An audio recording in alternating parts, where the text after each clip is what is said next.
Good morning, everybody. First of all, we'd like to thank the opportunity to be here and to share with you our experience. Me and my co-authors belong to a multidisciplinary team working in a psychiatric day hospital. For those who may not know, the Santa Maria Hospital is a general and university hospital in Lisbon. In 1957, this day hospital was the first hospitalization unit opened in the psychiatric service of Santa Maria Hospital. Later, in 1977, some psychiatrists, also group analysts, belonging to the Portuguese Group Analytic Society. You already know one of them is Net, that he's here today with us, sitting there. So they introduced a dynamic model adapting the group analytic concepts to the treatment of patients with acute decompensation, as well as simultaneously investing in post and pre-graduate training.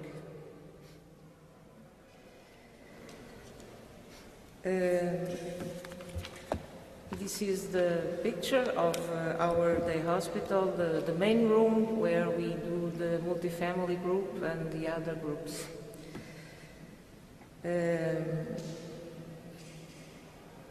This is the multidisciplinary team. The multidisciplinary team has some fixed senior elements. It has also several trainees in several areas, and in the center, as you see, there are the patients and the families. We have a therapeutic program, which the current average time of hospitalization is 8 months, and it is composed of several therapeutic activities, as you can see, including the multifamily group in red that we are going to speak about today. The population of the day hospital has the average age of 31 and suffers from severe psychiatric disorders with comorbidity with several personality disorders. Now we are going to speak a little about the multifamily group. Throughout our experience, we have verified that the more fragile and unstructured patients and their families are, the more transmit a greater resistance to evolution, to separation, and to autonomy. Therefore, the psychotherapeutic approach of the parents is fundamental to making the patient's treatment more viable. That is, the parental development increases parent tolerance towards their children's autonomy. Quoting Net in 96 and 97, we make an effort to change the parents' more pathogenic, repairing and pathological behaviors through certain narcissistic reconstitution of themselves, which is to mean potentially repairing of their empathic capacity toward their children. For many years, previously, some of the more motivated parents had a fortnightly support in the day hospital, a parents group conducted by Net. What can we hear in the multifamily group? What kind of communication?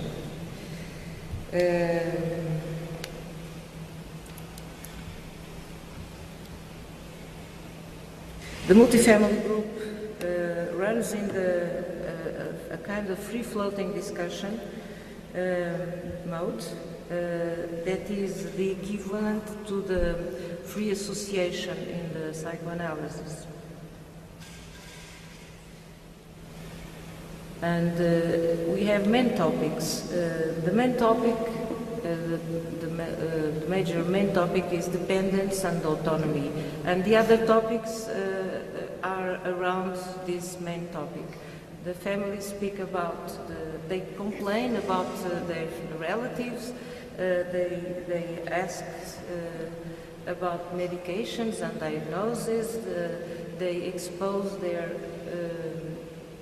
familiar conflicts, and they show us very well that it is not possible in that closed families to have a different opinion or have a different wish. The divergences are not allowed.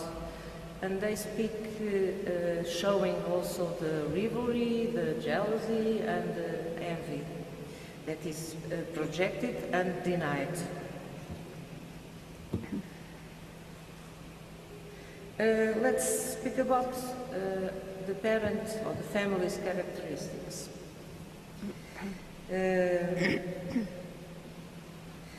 Throughout the years we have observed the patients and the families relating to each other, and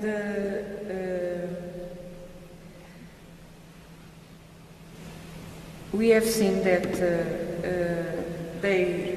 we have noticed that now everybody knows that the identified patient is an iceberg, or the top of an iceberg, of a very large iceberg, including the previous generations. So here are some of the characteristics of the families and the parents. They have inadequacy, they don't are able to contain and to support their relatives. They wish. There's a symbiotic relation with the exclusion of the father.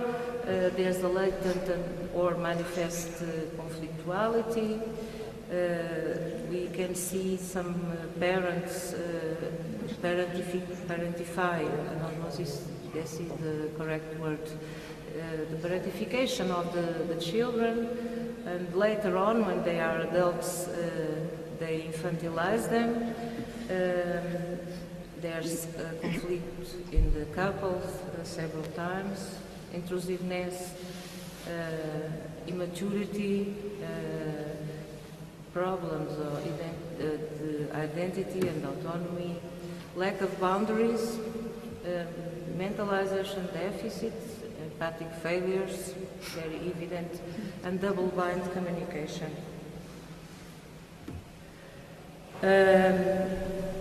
In the beginning we see, when families arrive to the group, we see that they have very few or any insight, and we call this the phase one. The parents identify themselves like the healthy ones, and the relatives are the ill persons. They ask the staff how to deal with their children and with their illness, and they have omnipotent defenses. Some months later, the scenery is quite different. Some members of some families begin to recognize that they are vulnerable, and they become less rigid. Some families identify the inter- and inter-family dysfunctionality, first in the other families and then in the own. And some family members seek for psychiatric or psychotherapeutic help.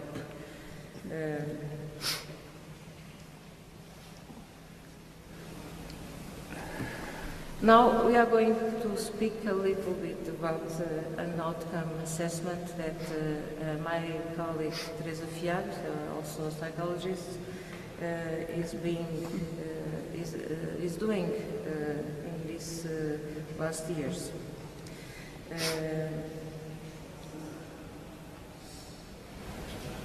This outcome assessment involves 33 families, 33 patients and their families, and it took place in two phases, pre and post-intervention.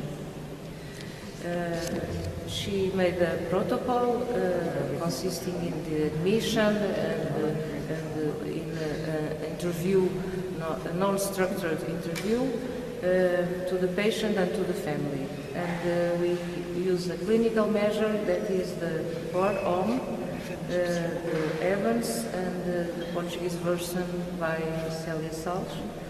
And we also have a client change interview developed by Robert Elliott and adapted by Célia Salles. There's a glimpse about our sample, the population. We have average, we have 64% men and 30% women. The average age, as I said before, is 31. As you can see here, there's 49% of patients between the ages of 20 and 30, mostly with mood disorders, 64%, major depressions and bipolar depressions, several kinds of personality disorders, the majority dependent personality disorder and borderline personality disorder.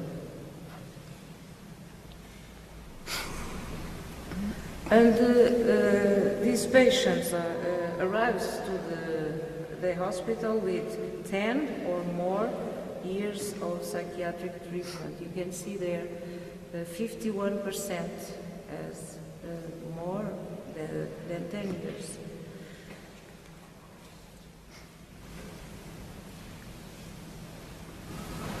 Here is a table about the parents and patients' treatment objectives that is passed in the admission of the hospital. It's the client change interview. And you can see these results. The patients on admission present a high score of psychological distress, as you see there, 58%. And if we compare with the general population sample, which the cutoff point is 1.0, we consider that no, it's not this slide. Sorry, I think I saw here. I jumped one slide. And on the discharge, it's they almost near the cutoff point of the normative level. By the contrary, the families have practically a normative level in the admission and on the discharge of their relatives. These results doesn't surprise us very much, and we must think about them. We can, after, put some questions about these results. Are they by any chance the result of the family's adaptation to the chronicity of their relatives, or are the families denying their distress and projecting it on their relatives? Probably. We have to think about this later. João, Okay, it's in the end. In this slide, we see the client change interview by Elliot, and what we see is that the patients clearly sign as the major aim for their treatment, the achievement of symptoms relief. By the contrary, the families point out the autonomy, although they underestimate the academic professional aspects. To finish the presentation, we show you the positive changes attributed to the treatment by the patients and the families. And as you can see, the majority of the patients and families attribute a positive result.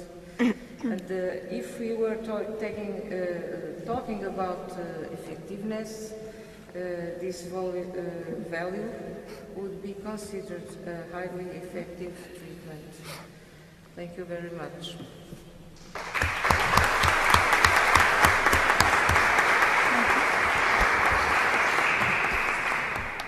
Thank you for your presentation. And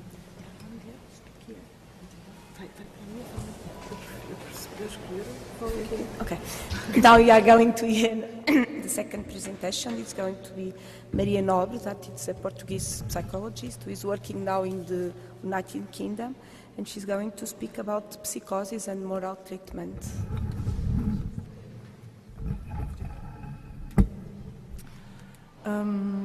I'd just like to add, hello, thank you. Thank you very much for your attention, first of all. I'd just like to add that I have training in philosophy too, so, and this is, it's a bit conceptual, my communication, so, and that has to do with the training in philosophy, but anyway, I hope I can make myself understand. So, I'm just going to read. Since one of the questions that brings us here today is the difficulty of integration between being with humanistic values and doing to technical expertise, our attempt is trying to understand how being with, that is the establishment of a relation based on mutual trust, seems to produce therapeutic results on delusional symptomatology. So very briefly, the aim is to create conditions to stabilize relations, and once these stabilizations are available, the patient should have logical operations to create a new knowledge which detects inconsistencies of the delusional activity. So it's a relational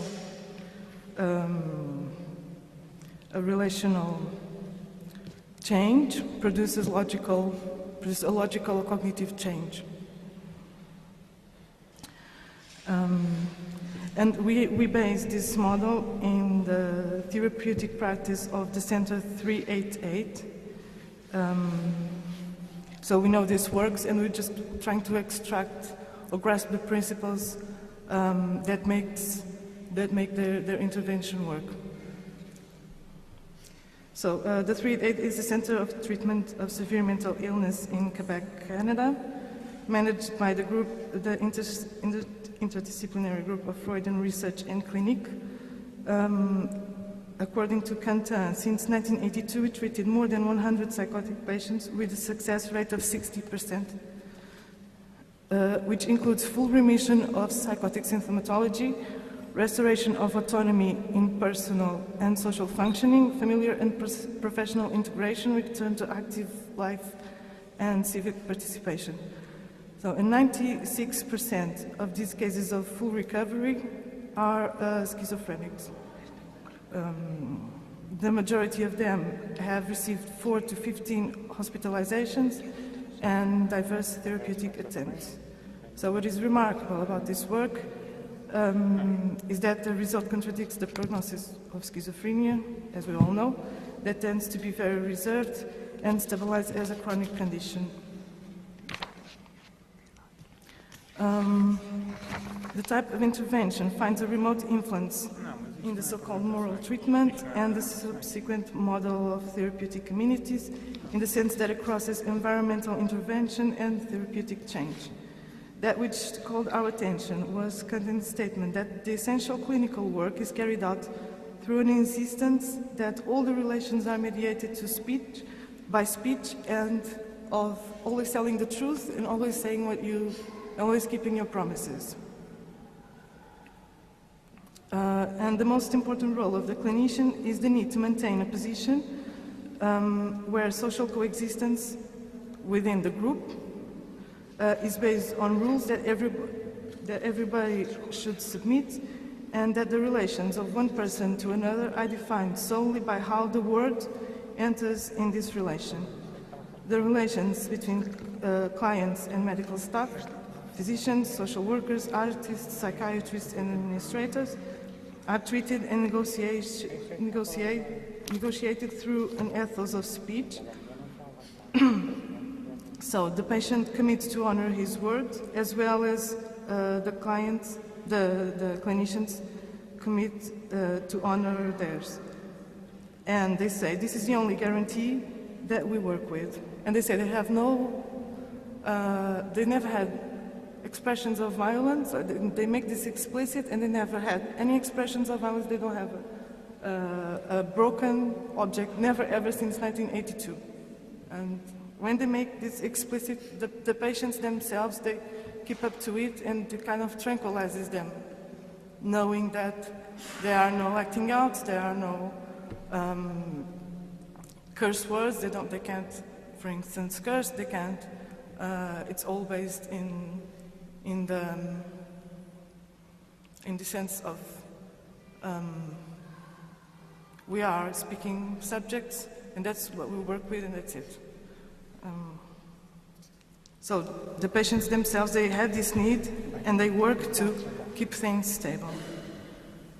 So they have no emergency medication. They enter into crisis inside the house itself, and they have no means of physical constraint, no emergency nurses, and no way to isolate patients in crisis. So what is at stake? It's that they fix and stabilize units of meaning. The stabilization of these units will produce a sense of predictability, right? That the world is organized, that reduces the need to produce delusional activity. I'm going to start by the theory of delusion and why this works. So we need to understand what delusion is and how it started. Delusion is defined as a firmly held belief and incorrigible and dissociated from reality, with a predominance of the inner life in which one is dedicated to the production of fantasies. Usually, it's the second moment of a psychotic breakdown. The first moment is the loss of bounds with reality, and the second moment is the formation of illusions and hallucinations. In respect to the loss of reality, Freud remarks that President Schreiber, which was a psychotic, he studied through his diary. He could not bring himself to doubt that during his illness the world had come to an end, and that in spite of everything, the one he saw before him now was a different one. The delusion that accompanies this loss of reality is interpreted by Freud as an attempt at restitution, an attempt to reconstruct a new world. And the paranoid builds it again, not more splendid, it is true, but at least one where he can live in. He builds up by the work of his delusion. So the delusion formation is an attempt at recovery. So it's an attempt to find a new order, to ordinate, to control, to unite, and to make sense of things. It's not that astrology is truth.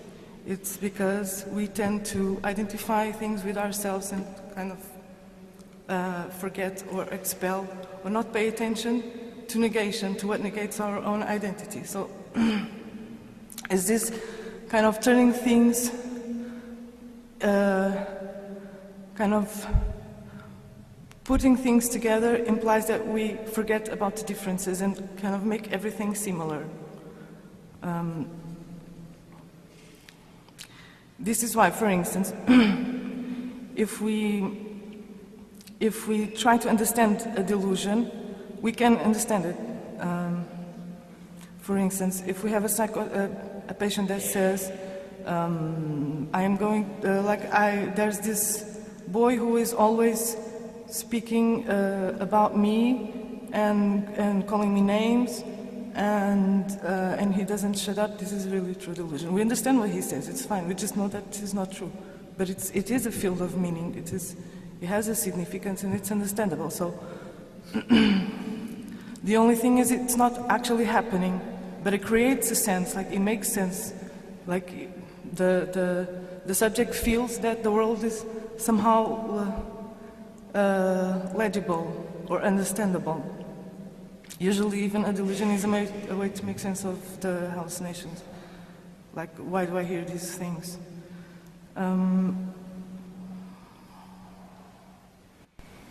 So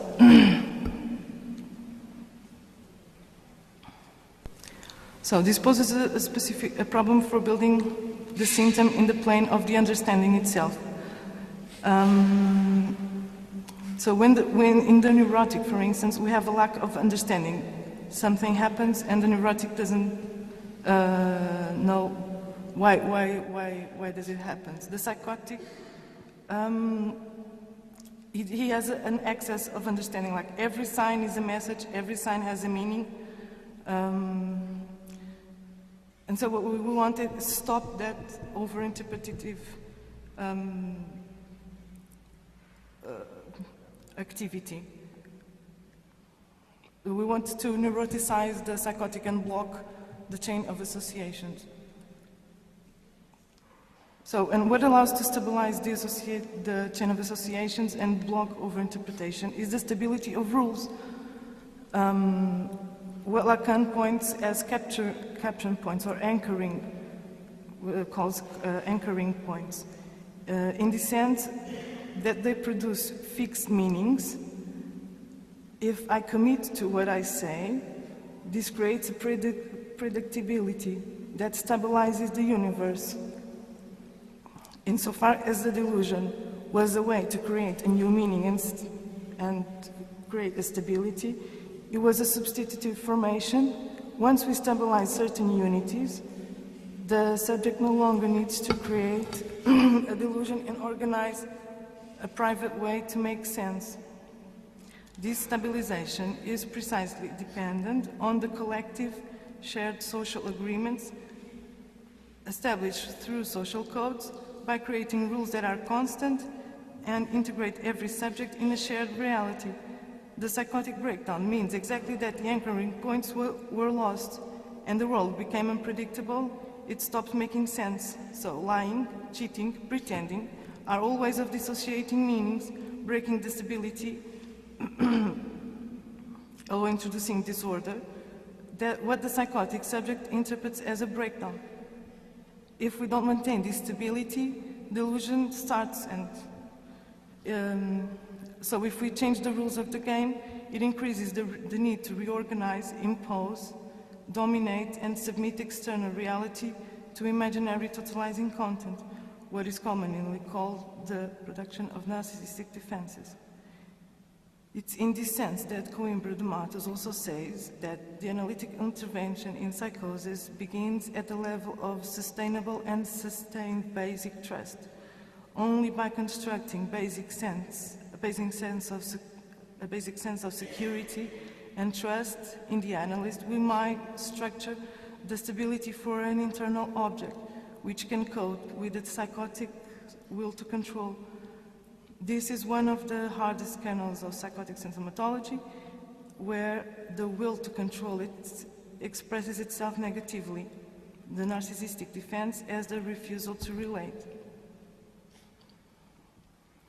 So it is the restoration of order that seems to create conditions of possibility for a new knowledge which determines the criteria of truth and produces an effect of truth that restores the subject's autonomy. The new knowledge, so now we're going to speak about the new knowledge as the establishment of truth and the emergence of thought self-correction, where the patient starts to realize he is delusional. We stated that the restoration of the symbolic of the order, the symbolic order, which means that the rules are the same and we always tell the truth and we are all honest with each other, is dependent on the establishment of relations of trust, which are dependent on collective social agreements that produce stabilization of units of meaning. The right criteria for truthfulness is determined by identification with this background, where relations are fixed by a constant code, so that the value of truth is determined by this code. In turn, the opposition to this code establishes the criteria of falsehood. Something that doesn't obey to this code is considered an error. For example, when I say a cat is a dog, I know this is a mistake because of the stability of the concept of dog, in the sense that the word dog corresponds to the same image all the time. It is this same stability that gives me the reference for assessing if a proposition is true or false. The criteria of truth, again, is possible by the existence of points of anchoring. So the presence of a stable framework produces the ability to identify errors, leaps in logic, and inconsistencies of thought which are defined against these regularities. So at this point, thought is able to correct itself.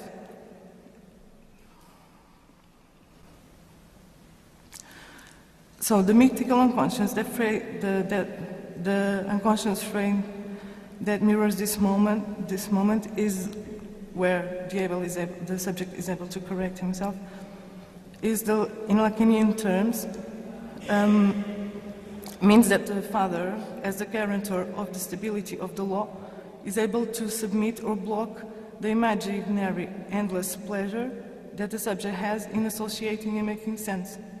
In other words, as the subject is able to block the infinite flux of enjoyment, detect errors and defer actions, we consider this defensive arrangement is working with primal repression. It is primal repression that prevents the subject from, for instance, seeing a car in the street and not attributing it to a hidden message. Primal repression creates a space for tolerating contingency, arbitrariness, and uncertainty, because it inserts a lack. From the moment the patient truly starts to accept contingency as an empty place, he needs to build a patch on with the delusion. We considered that he is working with primal repression and he can go into analysis. So in analysis, So now we can treat the psychotic as if it was a neurotic, it's the same thing. So once he starts to think, once he starts to identify errors in his own thought, we consider he is working with, he can repress himself and he has an internalized law, like as the father that interrupts the eternal flux of pleasure between the child and the mother. So it kind of, he has a stability and unity in himself, and then from now on, like, we can treat him as if, in analysis, normally as if he was neurotic. And analysis is important for the psychotics, even maybe more than for a neurotic, because it produces self-consciousness. So self-consciousness to a psychotic is an effect of truth that restores the subject's autonomy. It consolidates his relations to others and to himself. He becomes self-aware, that is, he becomes an autonomous subject. This last stage is correlative to the concept of subjectivization. Subjectivization is assuming guilt, implying that the subject internalized, instead of externalizing by hallucinating, his fate, by means of which the client integrates into his universe, turns into his life narrative, provides with meaning, the meaningless of his past. In other words, what this means in a psychotic subject is that he grasps how and on what basis he constructed his delusional interpretation, and how he finds himself profoundly implicated in what he had considered to be external events and phenomena. This process of self-responsibilization for the delusion, like why did I create a delusion, like where was it hurting, is correlative to having a sense of autonomy and subjective freedom, in the sense that this symbolic conversion, subjectivization, is created at a conscience level. It allows the subject to have a will, to take decisions, to be able to choose. Therefore, subjectivization appears as the true realization of a new knowledge, which is a knowledge about myself. Whereas knowledge solely is a construction, that is not subjectivized, assumed by the subject as a truth about himself, or recognized as being his. True knowledge, in psychoanalytic terms, is always a knowledge about the subject, or knowledge about myself, in the sense that I know why I'm doing this, etc. Inserted in the recognition between me and my analyst. So it's this effect of truth, like I know why I do this, that restores the subject's identity. Thank you very much.